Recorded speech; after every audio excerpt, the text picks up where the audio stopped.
Last year, the federal government made about 700 pages of changes to our regulations, and one of the changes that I actually really agree with them on was the requirement that we train all staff on our quality assurance and process improvement process.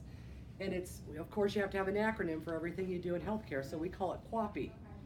And the reasoning behind it was, you just can't have your administrator and the department managers, you want to shut those doors down. You can't have just your administrator and department managers trying to ensure that there's quality in the facility or that you're improving processes. That needs to be everybody's job to do that. It just can't be leadership. In fact, it won't happen if it's just the administrator and the leadership team doing it. So today what we're going to do is we're going to go through our annual review of Qapi and how you're a part of that process. Our quality assurance program is divided into 5 elements. The first of those elements is just the design of it. You know, what we're going to do to actually have a program.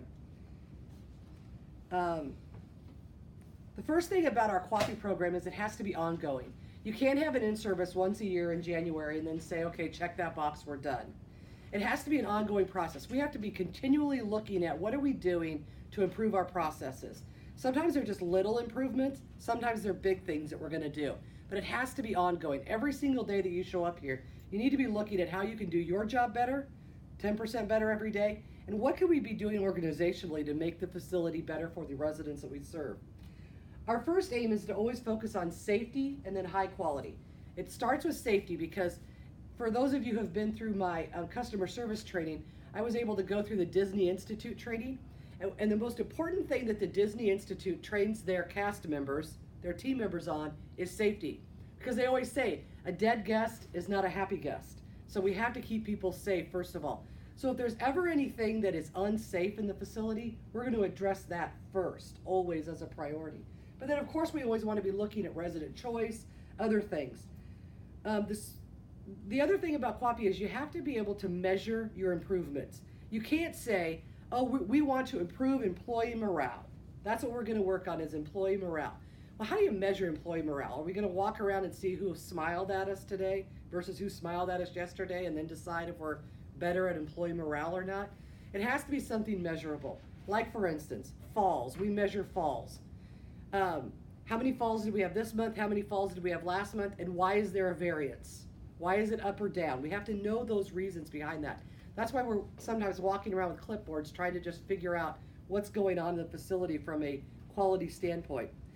In the Qapi plan, per the federal regulations, we are required to address things regarding clinical care, quality of life, resident choice, and then care transition.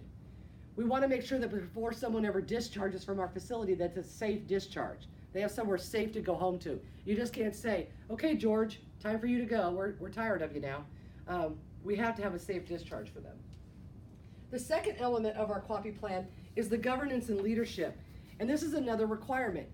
CMS mandates that the administrator needs to be supportive of quality improvement and quality assurance. And of course, for our facility, I am the quality assurance director. I take it very seriously because I feel like every single day we need to be challenging ourselves to get better. We have a lot of really smart people working in this facility, and so it's my job to make sure that I'm constantly challenging the team to get better every single day. Beyond that, we're responsible to set expectations around safety, of course, quality, residents' rights, choice, and then developing a resident-centered environment. When you have a Qapi culture in your facility, you'll know that it exists because people are busy focusing on the solutions to problems and not whose fault it is. If you know me for any length of time, you're going to know that I will care less whose fault it was that something happened poorly in the facility. What I want to know is, what are your ideas to fix it so it doesn't happen to the next resident, so it doesn't happen to the next employee? What we care about is finding a solution to the issue, not who caused the issue. We have to get away from that. The third element is feedback, data, and monitoring. We need to analyze the sources of information that we're able to access, like customer satisfaction scores. We're able to measure our level of customer satisfaction against other facilities in our community, other facilities in our state. And then we have to use that and glean feedback from those family members and from our staff and from those who regulate us to know how we're doing.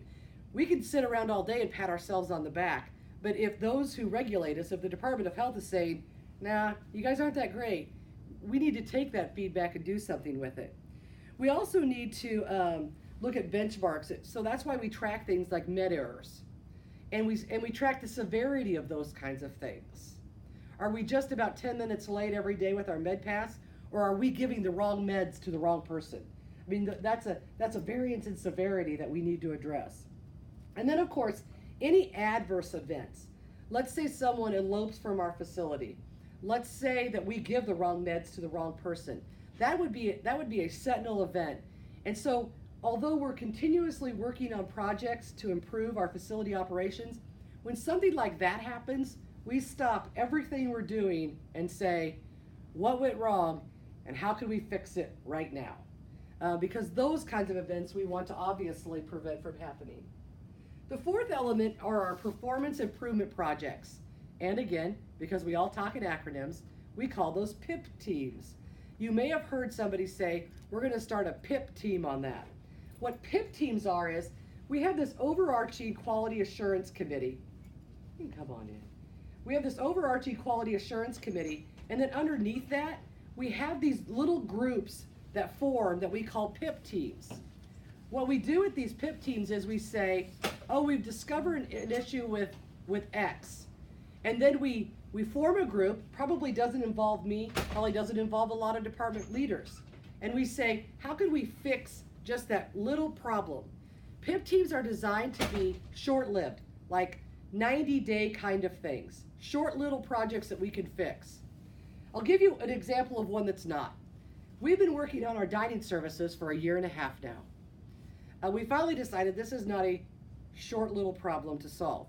And it's not a little problem to solve because, as I've always said, the two most important things in our residents' lives are food and beautition. We have to do food and beautition really good in this facility. And it also involves 2 different shifts of staff and 3 different meals a day. It's a big thing, dining service.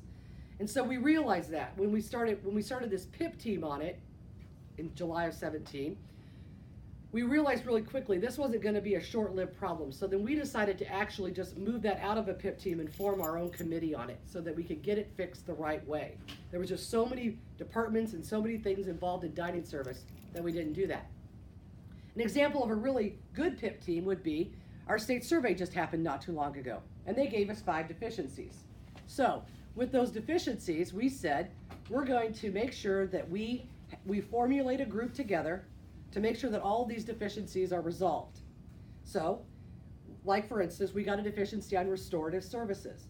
So we had a representative of therapy, a representative of nursing. They did audits on compliance, and they'll do that for about 90 days, and then they'll say, okay, looks like we're compliant, PIP team over with. That's an example of a PIP team. You just focus on the issue and the problem, and I'll tell you what some of our PIP teams are in a little bit. The last element is the analysis and the action, the actual change that happens. You need to use a systematic approach when you're going to make a change in a facility, especially a facility this size, because you don't want to change one thing and then create a bigger problem somewhere else. And that's what we were somewhat finding with this dining services. The size of our facility, though, also allows us to trial something on one station before we disseminate it to the whole entire facility. We can kind of start it on one station, see what works, see what doesn't work, before we affect every single resident and every single staff member of the facility. Again, I'll use dining service as an example. So we decided we were going to do away with the menus for residents. We decided we were going to start that on Station 4. It's a smaller station. We felt like we could trial it up there and see how it went. So we did away with menus, learned some lessons. One of them was, and most of the time it always is, lack of communication. We didn't communicate that change well enough with the residents, or as frequently as enough as we probably should. It was a great lesson learned. The other thing that was interesting to learn about that change was the residents thought that if they complained loudly enough and often enough, we would just go back to the old way. We knew that the old way was more broken than the new way, so we weren't going to go back to the old way. but we needed to communicate that with the residents. So about a week in, I had a meeting with the residents, and I said, no matter what, we're going to do this. We're going to trial this change for 90 days. And literally, it was just like you almost saw relief on their faces, like, oh, okay, well then I can kind of take my time and digest this, literally, and see how this goes. I don't have to keep complaining about it, hoping that they'll change it back. I'm going to have to, find a way to get used to this. Now, we continue to solicit their feedback because we wanted it to be a positive change for them, but it was a process where you have to give a change time. You can't say, I'm going to change this today, it doesn't work today, or you get complaints about it on day one, so you just revert back and you keep doing what you were doing even though you knew it was broken. You have to give change a chance to change. So generally what we'll do is we'll block things out. We're going to try this for 60 days before we change anything with it. And then we'll take all the feedback and we'll make our tweaks to it. The other important thing about having a quality assurance and improvement process is making sure that you get to the root of the problem. We call it root cause analysis. That's because you have to dive really deep to find out the real reason why something goes wrong. You just can't fix the surface problem. I'll give you an example of, well, let me just tell you that in our facility, we like to use the PDSA cycle. We plan who, what, when, and where. Who's going to do what? A lot of times what happens is you sit around a table and you know that something has to change, either in your family or here at work, and you all decide that you need to have something change, but then you get up and you leave the table and nobody's really accountable to making the change. So when you're going to make a change, you need to sit around the table until somebody takes ownership over it. Who's actually going to own this issue and make sure that it gets changed? And then you have to do it, carrying it out. And then find the root cause of it, and then make sure that you study what you've learned from it and then act on that change. So when you're doing root cause analysis, one of the tricks that I seem to like, that seems to work, and you can do this in your personal life as well, is to ask the 5 whys. Why did something happen? Why? Why? Why again? Why and why? Let me give you an example of that. So, a resident elopes out our front door in the middle of the day. Has dementia, not supposed to be leaving the facility, it's negative 12 below. A resident elopes out the front door in the middle of the day. You say why? The alarm didn't sound. Why? The resident cut off his wander guard. Why? Because he had access to scissors in his room to use for crafts. Why? Because he doesn't like participating in group activities. Why? Because the family reports he's always been a loner. So let's just pretend that a resident elopes out our front door and I say why. And the receptionist says the alarm didn't sound. Why? Because he cut off his wander guard. Well, guess what I'm going to do if I stop at the second why? I'm going to march down to the nurse's station. I'm going to tell Goldie, you need to put a new wander guard on George. He left out the front door. She's going to do it, and we're going to think problem solved because we only asked 2 whys. So what we think we just did was solve a problem, and we didn't solve the problem at all because George is going to go back to his room and he's going to get out his craft scissors and he's going to cut off his wander guard bracelet again because he really doesn't like it. So because we asked 5 times why, we really got to the root of the problem. Activities is where I need to go. Activities is where I need to say, I understand George is a loner and he doesn't like to do group activities, but we can't give him scissors for crafts. What other things could we do with George to keep him busy, to keep him engaged, to give him a quality of life that doesn't involve making him unsafe? Does that make sense? Ask why and why and why. Sometimes people will look at you like you're crazy, like, I just told you why. Keep digging deeper to find out the real reason. You can do this with your own kids too. When my kids were in high school, they would be late. So I would say, why are you late? Well, because there was a train. Why? Well, because I probably didn't leave soon enough. Why? Well, because I was having fun. Why? And you keep asking to it. Then they finally come to their own conclusion that, yeah, I should have probably planned to leave a little earlier than I did. I need to allow for those kinds of things to happen. So the 5 whys. The other way that you can change a process is by brainstorming. And that's just the the creative way to get people's ideas flowing. That's asking everybody in the room to throw out an idea. Here's a problem we have. A resident doesn't like to get up for breakfast, let's just say. Everybody throw out ideas, what we could do to resolve that issue. Every single person throws out ideas. Write them on a sticky note, write them up on a board. They could be legal or illegal. Doesn't matter at this point. We're just brainstorming ideas. Then after you have about 15, 20, doesn't matter, 50 ideas, then you can start weeding through them and say, okay, I like a piece of that. Well, we really can't do that. You know, I like a piece of that. And now let's solve the problem. It just gets everybody's creative juices flowing so that everybody gets involved in the problem solving. What you have to do to brainstorm is agree that there is a problem. And then sometimes what you can do is you can ask everybody to write down 3 ideas and then pass it to your right. And then they see those 3 ideas, which makes them think of 3 more ideas, and it just keeps going. So, how do you get involved in the Qapi process? It's really super easy. All you have to do is tell your supervisor, hey, I'm really interested in that PIP team, or I think I have some good ideas that might help. One of the things I've always said is, I'm not going to go down to the kitchen and tell the train line how to run their train line. I don't run a train line.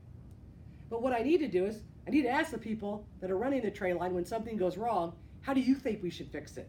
What are your ideas to fix it? Sometimes our newest team members have the best ideas because they've seen it working somewhere else. So it's just not the people that have been here for a long time or the people that have a leadership title that need to be involved in this. It's everybody needs to be involved in this. The other thing I would ask of you is, on occasion we send out survey monkeys to you and we're asking like 2 or 3 questions. If you would please always respond to those surveys. It's our way to get your feedback without having to have you come to a meeting. We get to be able to solicit your feedback in a real quick and easy way. And be honest with us. We really want to know. That's why we're asking the question. So here are our current PIP teams, things that you could get involved in. We have that dining room process still going. We started a fluid restriction PIP team so that we could better identify people that were on fluid restrictions and how we abide by those. The cultural services PIP team actually started, it's something that we should have been doing a long time ago. We have a lot of residents with a lot of different nationalities, ethnic religions, and so we wanted to serve them better. And it really came to head for me when we have a gentleman that is Muslim by faith. And one particular morning we were serving him breakfast and he pushed his tray away. Well, the staff presumed, because he's not English speaking, that he didn't like what was in front of him.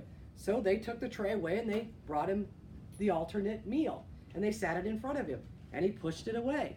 Well, had we known more about his culture or his religion, we would have known that it was a national fast day for him and he wasn't going to eat the breakfast. But yet we were trying to solve his problem for him by giving him something that he really wanted to eat. He wasn't going to eat. And so at that point, that was kind of my aha moment that we needed to do a better job with education of staff on different religions, different nationalities, different ethnic groups. So we started a PIP team on that. And we started a PIP team on behavioral coping plans. It was a brilliant idea. Someone said, Clara has a great way of working with Mrs. Smith. So let's take all of Clara's ideas and let's write them down so that everybody else knows what works when you need to work with Mrs. Smith. So for 5 or 6 residents, they made these behavioral coping plans. They're beautiful. Put them in beautiful binders and put them at the nurses' stations for those residents who it applied to. Thing of it is, then we stopped communicating about it. So I'm talking to a new team member the other day, and I said, oh yeah, have you used the behavioral coping plan? They're like, what are you talking about? They looked at me like I had a horn growing out of my head. So when we do great things, we need to make sure that they're communicated about so that we can continue to use those great tools that we come up with. And then customer service, we're always looking for ways that we can improve our speak with residents and how we interact with residents. So if you'll let me just real quickly, I want to, I found a video. There's a TED Talk. I'm sure all of you are familiar with TED Talks, but a comedian actually was doing a TED Talk on knowing your why. And I think a lot of times with quality improvement, we try to do great things, but when we fail to communicate it, nobody knows why we're doing it. They know how to do it. We don't tell them why they're doing it. And so people go through the motions, but they're not real committed to it because they don't know why they're being asked to do something. So there's this little 3.5-minute clip on knowing your why that I thought you might enjoy. So let's see if I can cue this up.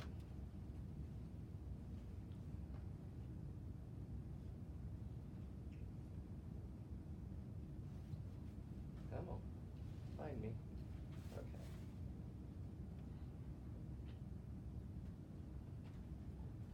Oh gosh. Okay, yeah, it needs to be woke up again. I woke it up before I started, but I must be long-winded.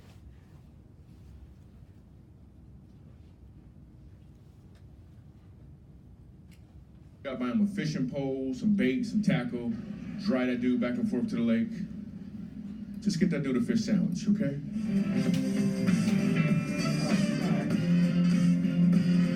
All right, thank you very much. That is awesome, cool. This is not my normal audience. All right, we're gonna have some fun. We're gonna have a great time. We're gonna laugh and maybe learn something and stuff. It's not gonna start right away though. This is how comedy works. Some comedians would never share this with you. First, there's a setup, and then there's a punchline. Let me explain. The setup is when a comedian will use his talents and resources to seize any opportunity to ensure that you, the audience, are moving in the same direction.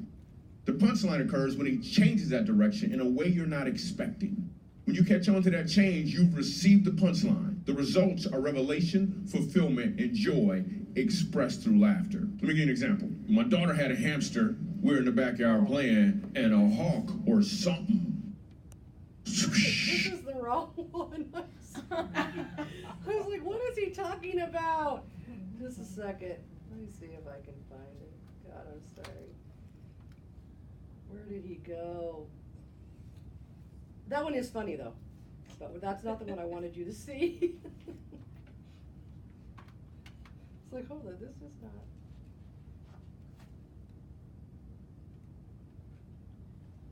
Okay, now I lost him again. Oh God. Can you go turn that back on, that sound? That's not going. Ugh. Don't worry, I'm not wasting a lot of your time.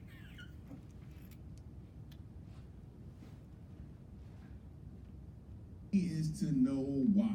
Okay, thank because you. when you know your why, you have options on what your what can be. For instance, my why is to inspire people to walk in purpose. My what is stand-up comedy. My what is writing books. My what can be going out with some friends to eat.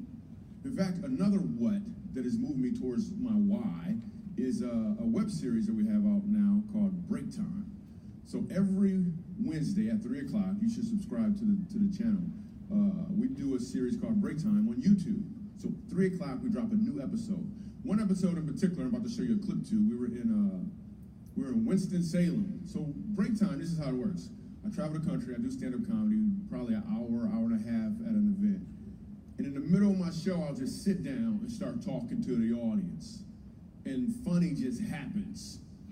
Or I'll meet somebody who's really interesting. So I met this one guy, and he said that he teaches music at a school. I was like, all right, you teach music, can you sing? And then I'm just gonna show you the clip. Check it. So you're a musical director. Yes, sir. All right, so let me get a couple bars of like Amazing Grace. Can you do the first part of that? Go ahead. Amazing grace, how sweet the sound that saved a wretch like me. Wow. That bro could sing. You know what I'm saying? All right. Now, what you give me the version is if your uncle just got out of jail, you got shot in the back when you was a kid. I'm just saying, let me see the hood version real quick if you know which version I'm talking about. Just see if that exists. Let me see what you got.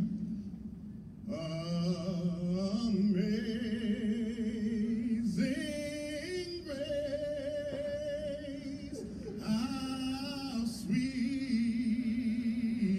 the sound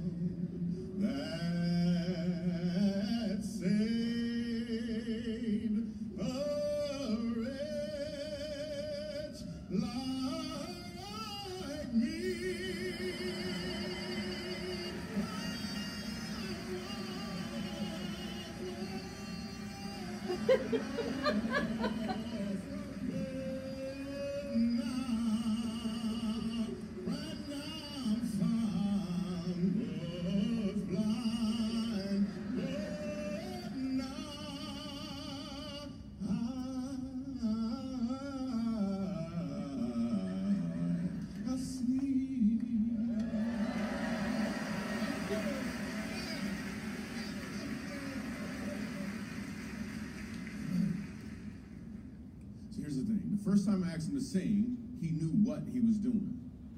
The second time I asked him to sing, he knew why he was doing it. When you know your why, your what has more impact because you're walking in or towards your purpose.